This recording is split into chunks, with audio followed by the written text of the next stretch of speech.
First Maccabees Chapter 15.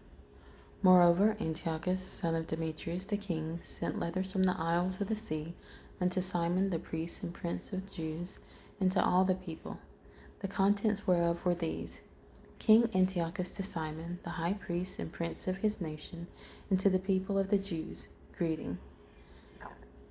Forasmuch as certain pestilent men have usurped the kingdom of our fathers, and my purpose is to challenge it again, that I may restore it to the old estate, and to that end have gathered a multitude of foreign soldiers together, and prepared ships of war. My meaning also being to go through the country, that I may be avenged of them that have destroyed it, and made many cities in the kingdom desolate. Now therefore I confirm unto thee all the oblations which the kings before me granted thee, and whatsoever gifts besides they granted. I give thee leave also to coin money for thy country with thine own stamp. And as concerning Jerusalem and the sanctuary, let them be free, and all the armor that thou hast made, and fortresses that thou hast built, and keepest in thine hands, let them remain unto thee. And if anything be, or shall be, owing to the king, let it be forgiven thee from this time forth forevermore. Furthermore, when we have obtained our kingdom, we will honor thee and thy nation and thy temple with great honor, so that your honor shall be known throughout the world. In the 164th year went Antiochus into the land of his fathers, at which time all the forces came together unto him, so that few were left with Tryphon. Wherefore, being pursued by King Antiochus, he fled unto Dora, which lieth by the seaside. For he saw that troubles came upon him all at once, and that his forces had forsaken him. Then camped Antiochus against Dora, having with him 120,000 men of war, and 8,000 horsemen. And when he had compassed the city round about, and joined ships close to the town on the seaside, he vexed the city by land and by sea, neither suffered he any to go out or in. In the mean season came Numenius and his company from Rome, having letters to the kings and countries, wherein were written these things: Lucius, consul of the Romans, unto King Ptolemy, greeting. The Jews' ambassadors, our friends and confederates, came unto us to renew the old friendship and league, being sent from Simon the high priest, and from the people of the Jews. And they brought a shield of gold of 1,000 pounds. We thought it good therefore to write unto the kings and countries, that they should do them no harm, nor fight against them, their cities or countries, nor yet aid their enemies against them. It seemed so good to us to receive the shield of them.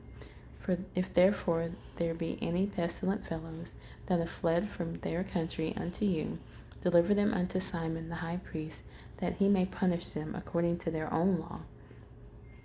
The same things wrote he likewise unto Demetrius the king, and Attalus, to Ariatheus and Arsaces, and to all the countries, and to Sampsemes, and the Lacedaemonians, and to Delos, and Mindus, and Sicyon, and Caria, and Samos, and Pamphylia, and Lycia, and Halicarnassus, and Rhodes, and Aretas, and Cos, and Cede, and Aretas, and Gortina, and Nidus, and Cyprus, and Cyrene.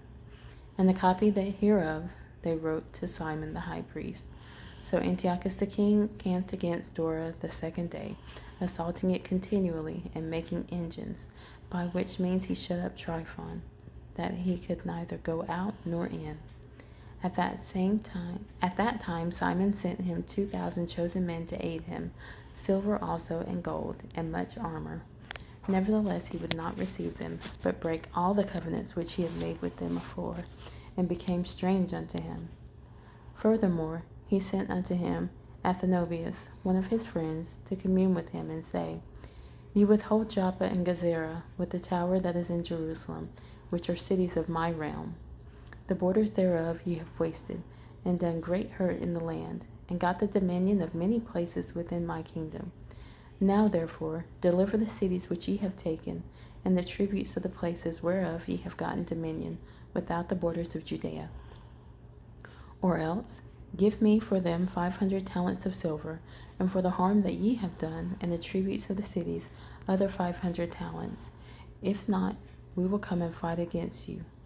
So Athenobius, the king's friend, came to Jerusalem, and when he saw the glory of Simon and the cupboard of gold and silver plate and his great attendants, he was astonished, and told him the king's message.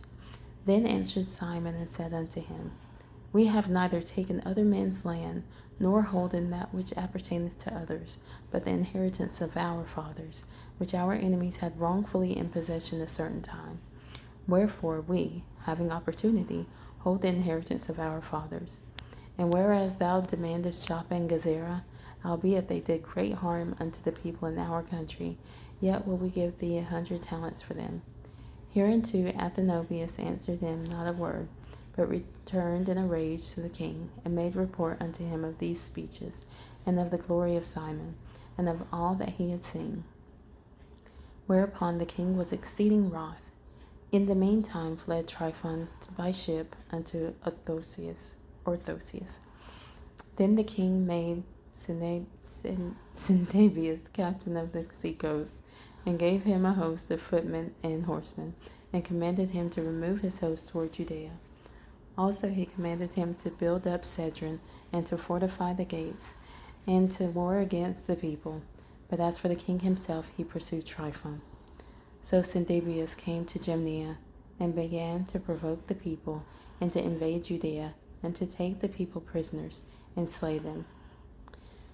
And when he had built up Cedron, he set horsemen there, and a host of footmen, to the end that issuing out, they might make outroads upon the ways of Judea, as the king had commanded him.